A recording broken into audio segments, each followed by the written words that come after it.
তোমাদের পরিহার করতে হবে। তোমাদের ছাড়তে হবে মদ, ছেড়ে দিতে হবে জুয়া, ছাড়তে হবে মূর্তি, ছাড়তে হবে বাক্য নির্ধারণকারী তীর। এই চারটি জিনিস যদি তোমরা ছাড়তে পারো, লাআল্লাকুম তুফলিহুন, সফলতার চূড়ান্ত পর্যায়ে তোমরা পৌঁছে যাবে। শয়তান তোমাদেরকে এই মদ জুয়ার মাধ্যমে তোমাদের মুহাব্বত নষ্ট করতে চায়। ইন্নামা ইউরিদু শাইতানু আইয়ুদিআ বাইনাকুমুল আদাওয়াতা ওয়াল বাগদাআ ফিল খামরি ওয়াল মাইসির। মদ এবং জুয়ার মাধ্যমে শয়তান তোমাদের মধ্যে শত্রুতা, বিদ্বেষ তৈরি করতে চায়। আপনারা বলেন তো প্রিয় ভাই, মদ এবং জুয়া মানুষের মধ্যে মুহাব্বত তৈরি করে না বিভেদ তৈরি করে? বিভেদ তৈরি করে। মানুষের মধ্যে ভালোবাসা তৈরি করে না শত্রুতা তৈরি করে? এ কথা কে বলছেন? আল্লাহ বলছেন, আইয়ুকিআ বাইনাকুমুল আদাওয়াতা ওয়াল বাগদাআ ফিল খামরি ওয়াল মাইসির ওয়া ইয়াসুদ্দাকুম আন যিকরিল্লাহ।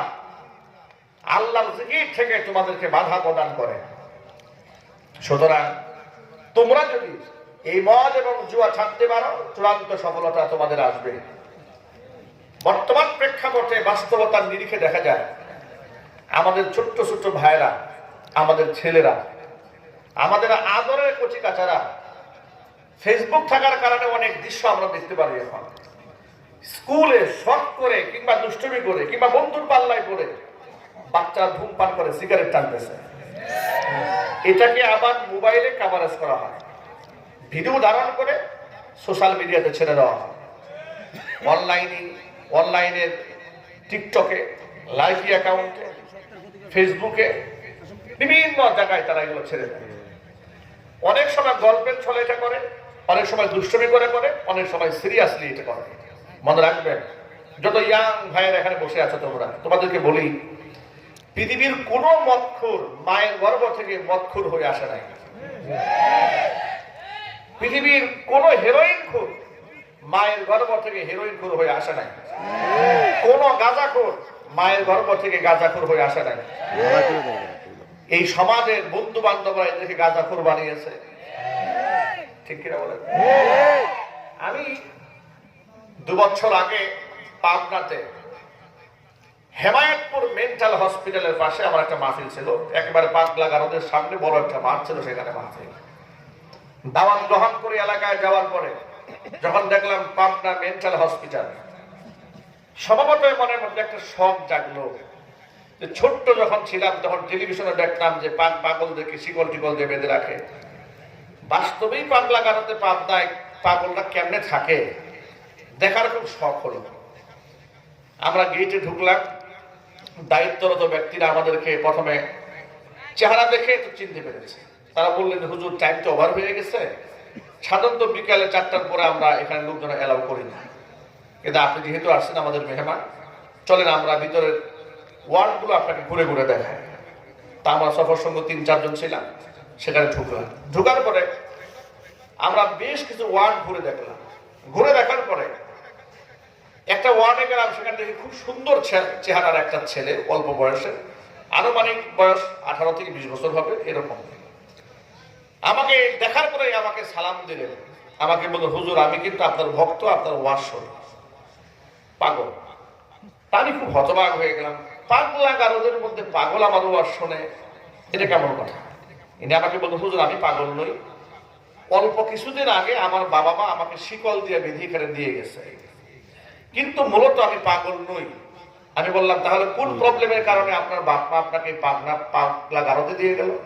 সে বলছে, আমি একটু নেশা করতাম। আমি বললাম, কিসের নেশা? সে বলল যে আমি ড্যান্ডি ঘাম দিয়ে নেশা করতাম। আমি জিজ্ঞেস করলাম, ড্যান্ডি ঘাম আবার কি জিনিস? আমি তার এই সেক্টরের লোক না। পরে জিজ্ঞেস করলাম, এটা কি জিনিস? সে আমাকে বলল, হুজুর জুতার ঘাম চেনেন? আমি বললাম, হ্যাঁ চিনি। ওই জুতার ঘাম এটা দিয়ে এক প্রকারের নেশা তৈরি করা হয়। এটা পলিথিনের মধ্যে ঢুকাইয়া কিভাবে যেন তারা এটা নেশা করে। তখন সে আমাকে বললো যে আমি এই নেশা করতে করতে এমন বাজে একটা অবস্থা হয়ে গিয়েছিল, এটা না নিলে আমি এমন উন্মাদনা ঘরের মধ্যে সৃষ্টি করতাম যে নিজে হাত দিয়া ঘুষায় দেয়াল ভেঙে ফেলার চেষ্টা করতাম। আমার বাবা মা লাস্টে বিরক্ত হয়ে আমাকে নিয়ন্ত্রণ করতে না পেরে শিকল দিয়ে বেঁধে আমাকে পাবনা দিয়ে গেছে চিকিৎসার জন্য।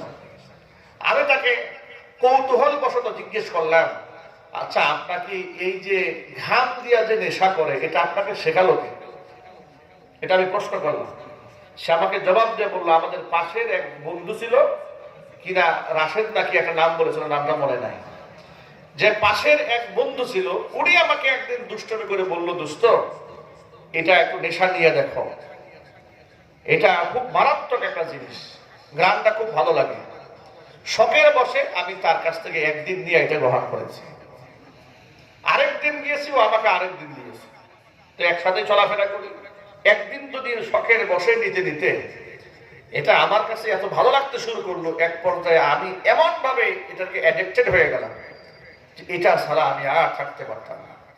আমার বাপনা আমাকে বাধ্য হয়ে সর্বশেষ আমাকে এই পাগলা গারদে দিয়েছে। আমি এই ঘটনা আপনাদের সামনে উল্লেখ করার কারণটা কি? উল্লেখ করার কারণ হচ্ছে, আমি কোরআন শরীফের একটা আয়াত থেকে এই ঘটনার বাস্তবতা আপনাদেরকে মিলাই দেব। সৎ মানুষের সঙ্গ মানুষকে সৎ মানুষ বানায়, অসৎ মানুষের সঙ্গ মানুষকে অসৎ মানুষ বানিয়ে দেয়। এই যে ছেলেটি বন্ধুর কথা বললো, এই বন্ধুর কারণে সে বিপদগামী দুনিয়াতে হয়েছে। কিয়ামতের ময়দানে অসংখ্য মানুষ জাহান্নামে যাবে শুধু বন্ধুর খপ্পরের কারণে, আবার অসংখ্য মানুষ জান্নাতে হবে নেককার মানুষের সান্নিধ্যের কারণে। জোরে বলেন সুবহানাল্লাহ। আল্লাহর নবী সাল্লাল্লাহু আলাইহি ওয়াসাল্লাম আসমানের নিচে জমিনের উপরে তার যে শ্রেষ্ঠ মানুষ আর শ্রেষ্ঠ আদর্শের কোন ব্যক্তি তো হতেই পারে না। এরপরেও কিন্তু ইসলামের হক কথা বলার পরে তার জানি দুশ্মন হয়ে গিয়েছিল। মক্কাতুল মুকাররমার এক কুখ্যাত ব্যবসায়ীর নাম ছিল উকবা ইবনে আবি মুইত। অনেক বড় মাপের ব্যবসায়ী, আন্তর্জাতিক মানের ব্যবসায়ী ছিল নবী করিম সাল্লাল্লাহু আলাইহি ওয়াসাল্লামের জামানায়। তার একটা শখ ছিল, পৃথিবীর বিভিন্ন দেশ থেকে ব্যবসায়ী সফর শেষ করে তিনি যখন বাড়ি আসতেন, এলাকার সম্ভ্রান্ত ব্যক্তিদেরকে নিজের বাড়িতে দাওয়াত করে খাওয়ানোর একটা শখ ছিল তার। আর আরব দেশে এমনিতেও মানুষদেরকে মেহমানদারি করার ভালো একটা রসুম ছিল, রেওয়াজ ছিল, কালচার ছিল। পূর্বপুরুষ থেকে মানুষদেরকে আপ্যায়ন করার যে রেওয়াজ, এটা আরব দেশে খুব ব্যাপক হারে প্রচলিত ছিল, একদম জাহিলি যুগেও ছিল।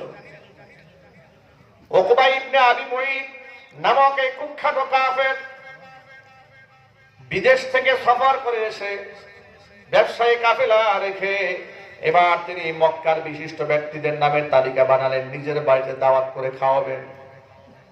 আপনারা এক বাক্যে জবাব দিয়ে বলেন, মক্কাতুল মুকাররমা যদি বিশিষ্ট ব্যক্তিদের নামের তালিকা হয়, ওই নামের তালিকার মধ্যে নবীজির নাম থাকার দরকার আছে না নাই? সে মুশরিক হওয়ার পরেও এই বাস্তবতাকে সে অস্বীকার করতে পারলো না। এমন কখনো হয় নাই যেহেতু উনি আমার দলের না ওনাকে আমি দাওয়াত দেব না, এটা হয় না। যেটা এই আওয়ামী জাহিলিয়াতের সময় হয়েছে। কি জাহিলিয়াতি? আওয়ামী জাহিলিয়াত। ১৫০০ বছর আগে ছিল আইয়ামে জাহিলিয়াত, আর জুলাই আগস্টের বিপ্লবের আগে ১৬ বছর ছিল আওয়ামী জাহিলিয়াতের আমল। আওয়ামী জাহিলিয়াতটা কেন বলেছি শোনেন। আওয়ামী জাহিলিয়াতটা এই জন্য বলেছি, পদ্মা সেতুর মতো গুরুত্বপূর্ণ একটি স্থাপনা উদ্বোধন করার সময় তারা কোনো আলেমকে দাওয়াত দেয়নি। বাংলাদেশের হাফেজ সাহেবরা গোটা ওয়ার্ল্ড ওয়াইড বিশ্বের প্রথম সারির কোরআনের হাফেজ। আলহামদুলিল্লাহ বলেন। এটা কি সত্য না অসত্য? প্রতি বছর কাতারে, কুয়েটে, ইরানে, দুবাইয়ে, সৌদি আরবে, মিডল ইস্টের প্রভাবশালী রাষ্ট্রগুলোতে আন্তর্জাতিক হিফজুল কোরআন কম্পিটিশন হয়। শত শত রাষ্ট্রের হাফেজ সাহেবদের সাথে কম্পিটিশন করে গরিব দেশের মায়ের সন্তানেরা, কলিজার টুকরা ছেলেরা ৩০ পারা কোরআন হাফেজ হয়ে বিশ্ব কম্পিটিশনে যে দেশে কোরআন নাজিল হয়েছে সে আরব ভাষী মানুষের সামনে দাঁড়িয়ে তাদের সন্তানদেরকে পিছনে ফেলে গরিব মায়ের সন্তানরা ফার্স্ট ক্লাস ফার্স্ট হয়ে যায়। অথচ এমন জাদ্রেল হাফেজ কোরআন থাকার পরে পদ্মা সেতু উদ্বোধন করতে গেল ওরা, একজন হাফেজ সাহেব ওরা নিয়ে যায় নাই। হাফেজ সাহেব না নিয়ে এমন ব্যক্তিকে দিয়ে কোরআন তেলাওয়াত করিয়েছে